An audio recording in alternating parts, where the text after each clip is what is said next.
Hello everyone, मेरा नाम तरुण शर्मा है और अभी 3-4 दिन पहले यूपी पीसीएस का प्रीलिम्स का रिज़ल्ट आया है। मैंने भी ये अटेम्प्ट दिया था, होल हार्टेडली मैंने ये अटेम्प्ट दिया था। भाई मैं वीडियो ज़्यादा लंबी नहीं खींचूँगा, कुछ चीज़ें आपके साथ शेयर करना चाहता हूँ। 2-4 दिन से जब से रिज़ल्ट आया कुछ चीज़ें मेरे दिमाग में चल रही हैं। मेरे पास भाई नहीं है ज़्यादा लोग कि मैं किसी के साथ शेयर कर सकूँ, तो बस एक आपके थ्रू मैं अपनी बातें शेयर करना चाहता हूँ। तो भाई मेरा नहीं हुआ इस बार, ये मेरा सेकंड अटेम्प्ट था पीसीएस में। मेरे नेट 79 क्वेश्चन बन रहे थे यूआर कैटेगरी से, बट पता नहीं क्यों मैं एक्सपेक्ट कर रहा था अराउंड 75 के इतनी कट ऑफ जाएगी। जो भी यूट्यूब पर चल रहा था उसी को देख के मैं अपनी कट ऑफ एक्सपेक्ट कर रहा था कि इतनी ही जाएगी। मैं मेंस की तैयारी में लगा हुआ था, मैं डेली आंसर्स लिख रहा था। बट अच्छा, रिज़ल्ट के बारे में मैं थोड़ा और बताऊँ उससे पहले मैं आपको अपना बैकग्राउंड बताना चाहता हूँ, ताकि आपको कोई पहले से मतलब प्रीकंसेप्शन या जज ना कराए मेरे को। तो भाई मैं 2020 से गवर्नमेंट जॉब की प्रिपरेशन में लगा हुआ हूँ। मैं डिफेंस बैकग्राउंड से आता हूँ, मेरे पापा आर्मी से रिटायर्ड हैं। मेरा भी एक डिफेंस के प्रति झुकाव था कि भाई कि मेरे को भी वो मतलब जैसे होता है ना कि भर्ती देखनी है, जब घर में बोलते हैं सब अपने एक्सपीरियंस बताते हैं कि मैं वहाँ भर्ती देखने गया था, ऐसे ऐसे हुआ। तो मेरा भी एक वो था कि भाई मेरे को भी एक भर्ती देखनी है, मतलब मेरे को भी यार डिफेंस में जाना है। तो मैंने 2020 में मैं एसएससी के लिए इंग्लिश की कोचिंग कर रहा था। मैं उस टाइम ग्रेजुएशन सेकेंड ईयर में था, फर्स्ट ईयर हुई थी मेरी कंप्लीट। तो मैंने भी एयरफोर्स ग्रुप बाई का एग्ज़ाम दिया था और लकीली मेरा एग्ज़ाम क्लियर हो गया था। उसके बाद मैं 3SC सेंटर कानपुर गया था अपना फ़ेज़ 2 के लिए। वहाँ पर सब कुछ अच्छे से हुआ, हर चीज़ में मैं पास हुआ और रात को जैसे हमारी छुट्टी हुई तो हमें एडमिट कार्ड वहीं से मिल गया था मेडिकल के लिए। वहीं से कॉल लेटर वगैरह सब फिल करा लेते हैं उसी दिन। तो मेरा मेडिकल भी 15-20 दिन बाद था, मैं घर आया, लेकिन मैं मेडिकल देने नहीं गया। मतलब मेरे को सर्विस जॉइन नहीं करनी थी। कुछ रीज़न्स हैं भाई उसके पीछे, मैं कभी और बताऊँगा वो सब चीज़ें। ऑल्दो मेरा डिफेंस का बहुत बड़ा वो था कि मेरे को भाई ज्वाइन करनी है, बट नहीं करी। और फिर इसके बाद में मैंने एनडीए सीडीएस का जो एक था कि ये मेरे को अटेम्प्ट देने हैं, इनमें करना है, अटेम्प्ट करना है मेरे को ये सब, तो मैंने नहीं किया, मैंने सब छोड़ दिया डिफेंस का सपना, उसी दिन सब हो गया। उस टाइम ना कोविड चल रहा था, तो मैं एसएससी की तैयारी घर पे ही कर रहा था अपनी आराम से। दिल्ली से मैं अपने आराम से 5-6 घंटे देता था।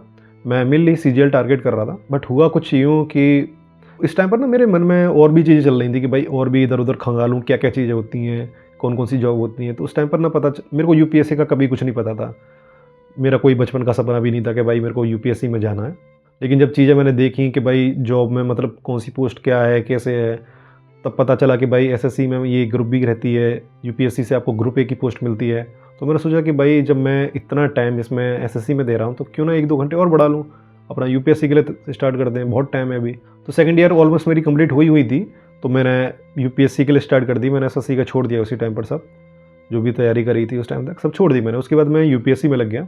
मेरी ग्रेजुएशन 2021 में कंप्लीट हुई थी, मेरा पहला टाइम 2022 में था। भाई घर पर रह के मैंने हर एक चीज़ मतलब जितना हो सकता था मैंने उस तरीके से तैयारी करी यूपीएससी के लिए। मेरा ये था कि भाई पहला अटैम्प्ट है, पहले भी फोड़ना है। तो 2022 में मैंने पहला अटैम्प्ट दिया। ये भाई वही साल है जिस साल यूपीएससी ने ओनली पेयर वाले क्वेश्चन इंक्लूड करे थे, जिसमें ऑप्शंस में ओनली पेयर होता है। ये वही क्वेश्चंस हैं जिसकी वजह से आप एलिमिनेशन वाली जो ट्रिक होती है वो अप्लाई नहीं कर सकते क्वेश्चंस में। तो मैं वो देख के थोड़ा पैनिक कर गया था एग्जाम के टाइम पर, और मेरा नहीं हो पाया वो। मेरा स्कोर 79 कुछ था, आप स्क्रीन पर देख सकते हो। और यूआर की कट ऑफ गई थी 87 पॉइंट कुछ थी। मेनली वही था कि 4 क्वेश्चन और सही होते उस टाइम पर तो मैं मेंस लिखता उस साल, बट नहीं हुआ। उसके बाद में फिर मैं 2023 के लिए लग गया कि अब भाई इस बार अच्छे से करना है, इस बार कोई गलती नहीं छोड़नी। हुआ भाई यूँ कि 2023 में मेरा प्लान ये था कि भाई इस बार मैं यूपी पीसीएस भी दूंगा और यूपीएससी दोनों दूंगा। क्योंकि होता ये था कि यूपीएससी के 1 महीने बाद पीसीएस का एग्जाम हुआ करता था, 1-2 महीने बाद जो भी गैप रहता था, पहले यूपीएससी होता था फिर पीसीएस होता था 1-2 महीने बाद। बट इस बार ये हो गया कि पीसीएस का एग्जाम 15 दिन पहले होना था यूपीएससी के एग्जाम से। सो मैं थोड़ा कंफ्यूज हो गया कि भाई क्या करूं, कैसे करूं। तो मैंने डिसाइड किया कि इस बार मैं पीसीएस दूंगा, मैं यूपीएससी नहीं दूंगा। क्योंकि यूपीएससी में अटैम्प्ट काउंट होते हैं, मेरे पास टोटल 6 अटैम्प्ट थे, 1 अटैम्प्ट में दे चुका था। मैं ये था कि अटैम्प्ट सेव करते हैं भाई, पहले जॉब लेते हैं, और यूपी पीसीएस में अटैम्प्ट काउंट नहीं होते। और दूसरा रीज़न ये भी था कि यूपी पीसीएस का अगर आप मेंस का सिलेबस देखोगे, जिस तरह के क्वेश्चन आते हैं तो वो भाई यूपीएससी के कंपैरिजन में काफ़ी इजी रहता है। तो मेंस का डर कह लो या जो भी, तो मैंने यही डिसाइड किया कि मैं पीसीएस दूंगा इस बार। तो एग्ज़ाम से 1 महीने पहले मैंने ये डिसीजन लिया था। तो फिर मैंने जो 1 महीने का गैप था उसमें यूपी स्पेशल, यूपी की करंट जो भी होती है वो सब, यूपी जीके वगैरह सब वही करा मैंने, और मैं इसी प्रिपरेशन के साथ एग्ज़ाम देने गया। मेरे मार्क्स आए 99 और कट ऑफ थी 116, पता नहीं कुछ इतनी थी। तो मेरा इस बार भी क्लियर नहीं हुआ। फिर रिजल्ट के बाद मेरा ये था कि भाई जब इतनी प्रिपरेशन में मैं इतने नंबर ला सकता हूँ तो इस बार ढंग से करते हैं, पूरी 1 साल है, अच्छे से करेंगे। अब ना जो चीज़ मैं आपको बताने जा रहा हूँ वो थोड़ा ध्यान से समझना, मैं क्या चीज़ आपको समझाना चाह रहा हूँ। यूपीपीसीएस 2024 की नोटिफिकेशन आई, फॉर्म फिलिंग मतलब 1 जनवरी 2024 को स्टार्ट हो गई थी। एग्ज़ाम होना था मार्च 2024 में। अब हुआ ये कि पीसीएस का आरओ का एक एग्ज़ाम होना था फरवरी में, लेकिन वो एग्ज़ाम लीक हो गया, जिस वजह से वो एग्ज़ाम कैंसिल हो गया, आगे के लिए पोस्टपोन हो गया। इसी को देखते हुए आयोग ने क्या किया, जो मार्च में पीसीएस का एग्ज़ाम होना था वो भी पोस्टपोन कर दिया। अभी डेट कुछ पता नहीं थी कि कब एग्ज़ाम होना है। भाई किसी का कुछ नहीं जाता, आयोग का या कोई भी हो, गवर्नमेंट अथॉरिटी हो, कोई भी कुछ भी हो, उनको कुछ घंटा फ़र्क नहीं पड़ता कि आपके जीवन में क्या चल रहा है, आप कितने डिप्रेशन में हो, आप पे कितना इफेक्ट पड़ेगा स्टूडेंट के ऊपर, उन्हें कुछ मतलब ही नहीं है। तो तैयारी कंटिन्यू मैंने रखी अपनी। पीसीएस की तरफ से नोटिफिकेशन आती है कि अब एग्ज़ाम होगा अक्टूबर में। तो अब अक्टूबर के हिसाब से तैयारी स्टार्ट करी, लेकिन होता क्या है कि एग्ज़ाम से 1 वीक पहले आता है अक्टूबर में कि अब आपका एग्ज़ाम पोस्टपोन करके दिसंबर के लिए कर दिया गया है। भाई प्रिपरेशन बहुत ज़्यादा डिस्टर्ब हो जाती है इन चीज़ों से। जो कर रहा है तैयारी उसी को पता होती है कि भाई वो कितना सहन कर रहा है हर चीज़ है। अब दिसंबर में एग्ज़ाम होता है, दिसंबर के हिसाब से तैयारी करते हैं, लेकिन इस बार का जो एग्ज़ाम दिसंबर में हुआ था, अगर जिसने दिया है कि केवल भाई वही जानता है कि किस तरीके का पेपर पीसीएस ने बनाया था। मैं ये नहीं कहूँगा कि पेपर हार्ड था, पेपर बेतुका था भाई। तो मतलब ये था कि पीसीएस ने ना अपना स्टैंडर्ड बिल्कुल ही डाउन कर दिया था। पेपर मतलब नॉलेज बेस तो रहा नहीं था, वो एक तुक्के के बेसिस पर रह गया था कि तुक्का लगाओ भाई। जितना नॉलेज वाले क्वेश्चन थे, स्टैटिक पार्ट था, वो 30-40 दे दिए, उसके बाद में सब तुक्का लगाओ। मेरे भाई नेट 79 क्वेश्चन बनने थे। जब घर से आके मैंने चेक किया आयोग की आंसर की आ गई, उसके बाद में मेरा नहीं हुआ। और फिर मैंने और आसपास देखे किसके कितने मार्क्स आ रहे हैं, तो पता चला कि 81 पे एक यूआर कैटेगरी से हैं, उनका भी सिलेक्शन हो चुका है। तो मेरा ये नहीं था कि यार 2 क्वेश्चन से रह गया, लेकिन बाद में जब पता चला कि आयोग की तरफ से 18 क्वेश्चन प्रभावित हुए हैं, मतलब ये कि 18 में से 12 क्वेश्चन तो आयोग ने डिलीट करे हैं।